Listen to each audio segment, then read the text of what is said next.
Buenas tardes, profesor. Buenas tardes, compañeros. Mi nombre es Edgar Ramírez Arce, todos nos conocemos.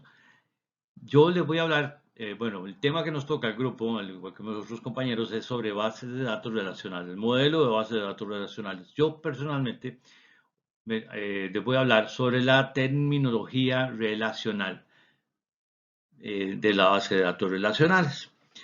Ok, al tema que me toca desarrollar, quisiera primero refrescarles o recordarles cuáles son los objetivos de la base de datos relacionales. Ok, el primero que vemos acá se habla sobre la independencia física, ¿verdad? Creo que es lo que lo quiere lograr o con lo que persigue la base de datos relacionales. ¿Qué es esto? Es la forma en que se almacenan los datos. Esta no debe influir en la manipulación lógica.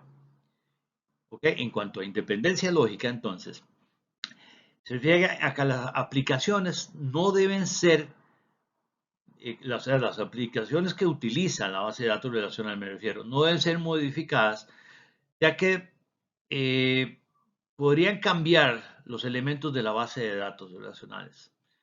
La flexibilidad. En cuanto a la flexibilidad, ofrece distintas vistas en función del usuario y de las aplicaciones.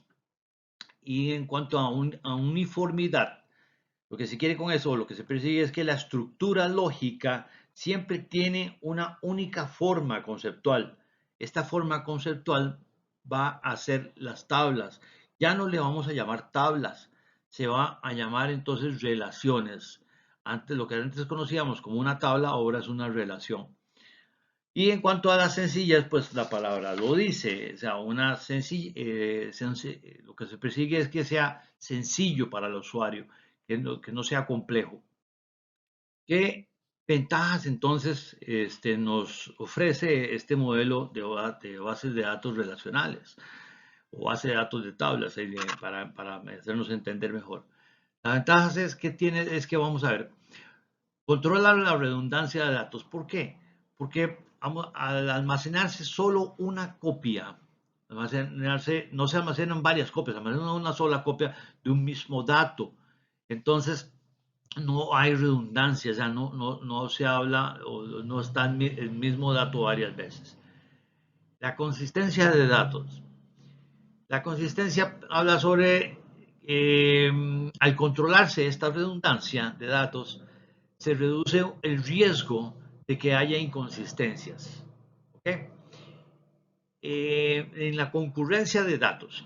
La concurrencia de datos, y esto es muy característico, dice, puede ser utilizado por, por todos los usuarios autorizados en forma simultánea. O sea que todas las personas que están en la base de datos relacionales y estén utilizados para lo mismo pueden estar o consultarlo o utilizarlo simultáneamente. Mantiene estándares. Esto es que facilita el intercambio de datos, entonces, y el uno y no menos importante es en cuanto a la integridad de los datos. No se pueden violar las reglas establecidas de las restricciones de los datos y sus relaciones. Ok, entonces, los tipos tablas, perdón, que tenemos, o sería tipos de relaciones más bien que tenemos. Entonces, pues ya recordamos que ya no le llamamos tablas, sino ya le llamamos relaciones. Entonces, tenemos persistentes, ¿verdad? Que estas pueden ser base independientes, o sea, que se crean indicando la estructura y sus ejemplares. Las vistas son las que solo almacenan una definición de consulta, ¿verdad? Por lo cual producen relaciones o tablas cuyos datos proceden entonces de las bases o de otras vistas instantáneas. Si los datos de la base cambian, o sea, de las tablas cambian, la base también va a cambiar, lo de las vistas también va a cambiar entonces. Instantáneas son las vistas que almacenan los datos que muestra, además de la consulta que dio lugar a esta misma. Solo modifican su resultado si son refrescadas por el sistema cada cierto tiempo. Las temporales, que sería el otro grupo, son tablas que se eliminan automáticamente o son relaciones que se eliminan automáticamente por el sistema. Pueden ser de cualquier de los tipos anteriormente mencionados, puede ser base independiente, vistas o instantáneas. Ok, por último y ahora sí, vamos a hablar sobre lo que es la terminología de la base relacional, o sea, de la terminología de las bases de tablas. Anteriormente dijimos, como hemos repetido varias veces, conocíamos a esto como unas tablas, pero les vamos a llamar ahora relaciones, o sí, relaciones. Entonces, una relación es la estructura básica de este modelo. Con ella es posible representar tanto instancias de una entidad del universo real como interrelaciones entre entidades de distinto tipo. Entonces, como antes, como siempre hemos sabido, las tablas tenían columnas y filas. Bueno, esto no va a cambiar, va a tener columnas y filas, pero el nombre que van a tener sí va a variar. Entonces, vamos a empezar por a decir que voy a salirme un poquito del orden que tengo acá. A estas columnas vamos a llamar atributos, entonces. Y entonces, ¿qué es un atributo? Entonces, va a representar las propiedades de la relación, o sea, de la tabla. Un atributo necesariamente tiene que referirse al dominio. Pero entonces, ¿qué es el dominio? Ok, teníamos un título sobre cada columna que nos decía el que consistía. Ese se llama el dominio. Entonces, el dominio en este caso, por ejemplo, que tenemos acá, la tablita que hicimos acá de tres atributos, dice, por ejemplo, el nombre, apellido y edad. Eso es lo que se refiere. El dominio sería eso, nombre, apellido y edad. Se refiere entonces a edad, diría, del 1 al 100. Ese es el dominio, es el conjunto válido de valores de referencia para definir las propiedades que va a tener cada atributo. Entonces, esto nos va a decir cuál es la propiedad que tiene. Por ejemplo, el primer atributo sería que se refiere al nombre. Entonces, aquí vamos a ver solo nombres. En el segundo sería apellido, entonces aquí vamos a ver solo los apellidos. Y el otro la edad, que serían números enteros del 1 al 100, por ejemplo. Entonces, a eso llamamos dominio.